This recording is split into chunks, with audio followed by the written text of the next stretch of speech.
Hey guys, আসসালামু আলাইকুম। This is Sourav. তো কেমন আছো তোমরা? বরাবর হাজির হয়ে গেলাম। আমার টিকটকে যেসব চলতেছে এগুলো সহ্য করার মতন। যেদিকে যাই সেদিকে শুধু অশ্লীলতা আর অশ্লীলতা।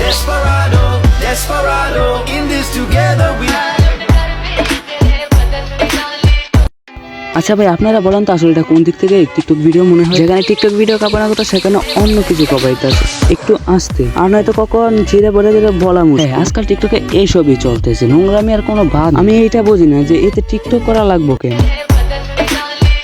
দেখ, তুই আর কিন্তু আমার সামনে আবি না, তাহলে কিন্তু আমি টান্দা সিরিয়াল ফেলাম না। মানে কিছু কিছু কুত্তার বাচ্চারা আছে, দিনে কাপায় টিকটক আর রাতে কাপায় খাট।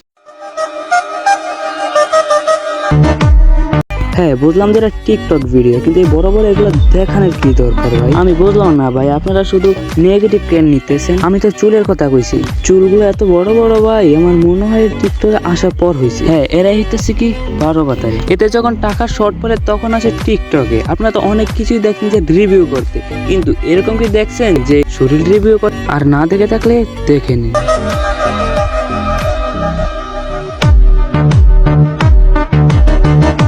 আর হ্যাঁ, এই ভিডিওর মাধ্যমে বোঝা যাইতেছে যে যদি আমাকে কেউ যদি ভাড়া নিতে চান তাহলে নিতে পারেন, কোনো সমস্যা নেই। আর এবার দেখবেন কিভাবে ব্যায়াম করতে হয়।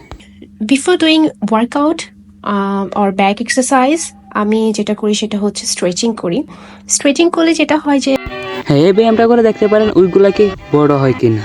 আমি কিন্তু আবারও বলছি যে কেউ নেগেটিভলি নেবেন না, আমি চুলের কথা বলছি। হ্যাঁ, টিকটকে আজকাল এইসবই চলতেছে, কিন্তু অশ্লীলতা কিন্তু আর কমতেছে না। কেউ দেখাইতেছে ঝুলায়া, কেউ দেখাইতেছে ওয়ার্কআউট করা, কেউ দেখাইতেছে রিভিউ করা। কিন্তু আজকাল টিকটক কিন্তু আর অশ্লীলতা কমতেছে। একটু নাচ দেখে আসে।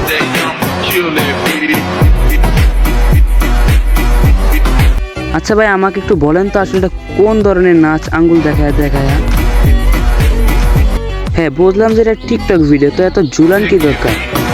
কিছু টাকার ভিডিওর জন্য দেহ নিয়ে খেলা করে টিকটকে। আপনারা অনেকেই বলবেন যে ভাই এরা ভিডিও বানাচ্ছে, আপনার কি সমস্যা? আমার ভাই কোনো সমস্যা নেই, কারণ টিকটকে যে অশ্লীলতা চলতেছে এগুলো আমার সহ্য হয়। আর ঠিকঠাক মতন যদি ফ্যামিলি থেকে যদি শিক্ষা পাই যায়, তাহলে আমার মনে হয় না যে এইসব খারাপ কাজগুলো করতে। আর আমার কথা শুনে যদি কারো খারাপ লাগে তাহলে আমার কিছু করার নেই। আমি চাই না যে টিকটকে এইসব খারাপ কাজগুলো চলে। আজকের মতো বিদায় নিতেছি সবাইকে। আল্লাহ হাফেজ, দেখা হবে অন্য কোনো ভিডিওতে।